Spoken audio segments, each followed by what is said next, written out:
Ini yang gue bilang, bahwa dari sejak gue ngikutin Veda di Asia Talent Cup, dia ini punya riding style yang gak biasa. Dia tuh sabar, dan dia benar-benar mature banget. Padahal ini Grand Prix keduanya dia. Baru 2 kali loh, tapi dia udah podium. Balapan di kandang sendiri, tapi justru tertekan. Pembalap Spanyol mulai kesulitan menghadapi satu nama, Veda Ega Pratama. Moto3 2026 kembali memanas jelang seri di Spanyol. Sorotan kini tertuju pada munculnya ancaman baru dari Asia Tenggara, Veda Ega Pratama, yang mulai mengguncang dominasi para pembalap Eropa. Salah satu yang paling merasakan tekanan adalah pembalap tuan rumah, Brian Uriarte. Balapan di kandang sendiri seharusnya menjadi keuntungan bagi Uriarte.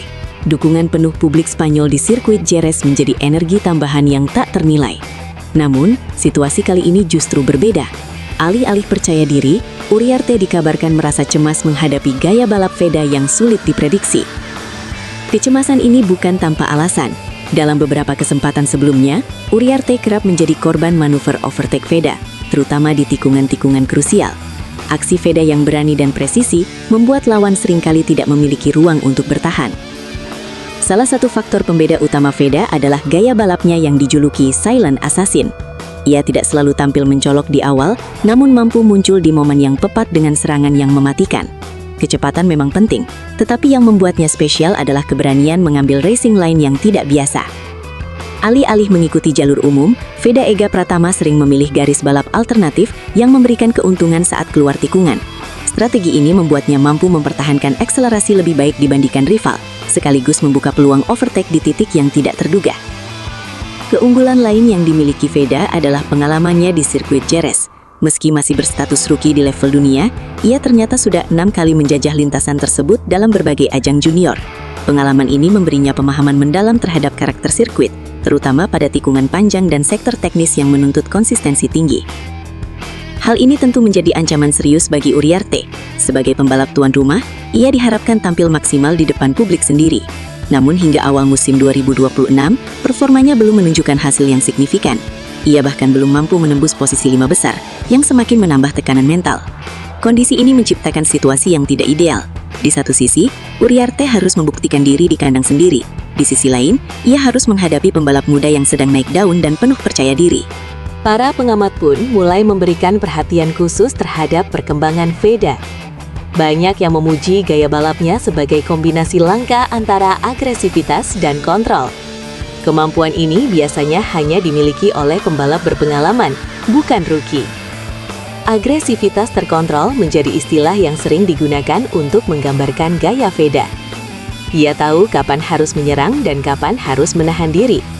Selain itu, kecerdasan dalam membaca situasi lintasan membuatnya mampu mengambil keputusan tepat dalam waktu singkat. Tak heran jika banyak pihak mulai melihat Veda sebagai salah satu talenta masa depan MotoGP. Dalam waktu singkat, ia berhasil menarik perhatian bukan hanya karena hasil, tetapi juga cara ia bersaing di lintasan. Rivalitas dengan Brian Uriarte pun mulai terbentuk secara alami. Dua pembalap muda dengan latar belakang berbeda kini berada di jalur yang sama, saling berebut posisi dan pengaruh di kelas Moto3. Namun, jika melihat momentum saat ini, Veda Ega Pratama tampak berada di atas angin. Kepercayaan diri, pengalaman di lintasan, serta performa yang terus meningkat menjadi modal kuat untuk menghadapi seri di Jerez. Sementara itu, Uriarte harus segera menemukan solusi jika tidak ingin kembali tertinggal. Dukungan publik memang penting, tetapi di lintasan hanya performa yang menentukan hasil akhir. Moto3 2026 kini tidak hanya soal perebutan podium, tetapi juga tentang lahirnya rivalitas baru. Pertarungan antara Brian Uriarte dan Veda Ega Pratama berpotensi menjadi salah satu cerita terbesar musim ini. Pertanyaannya kini, apakah Uriarte mampu bangkit di rumah sendiri, atau justru Veda yang akan kembali mencuri perhatian dan memperkuat statusnya sebagai ancaman baru di dunia balap?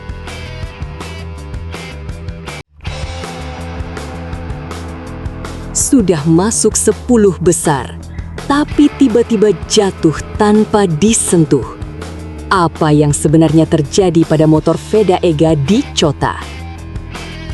Balapan Moto3 di Circuit of the Americas, COTA, Austin, menghadirkan cerita pahit bagi talenta muda Indonesia, Veda Ega Pratama.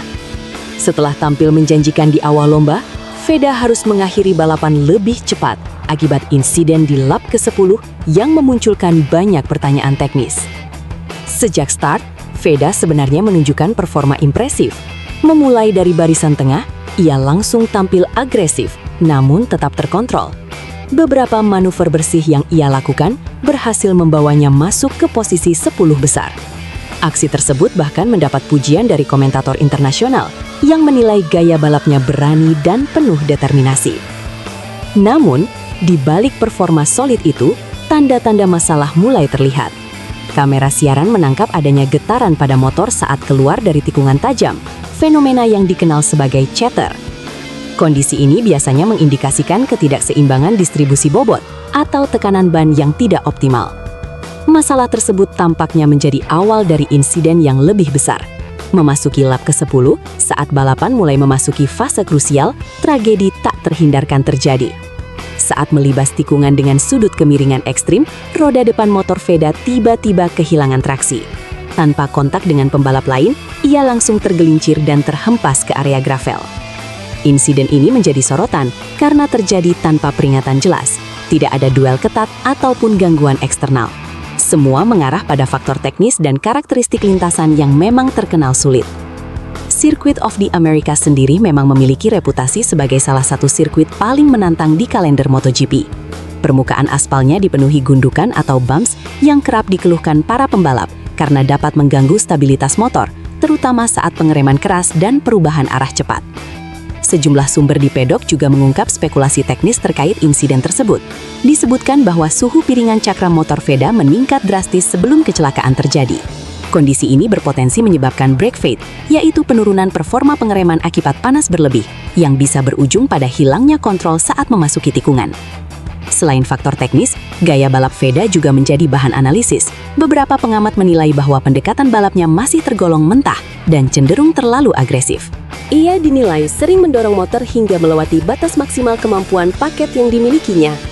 Meski demikian, gaya ini juga yang membuatnya mampu tampil kompetitif di level tinggi dalam waktu singkat.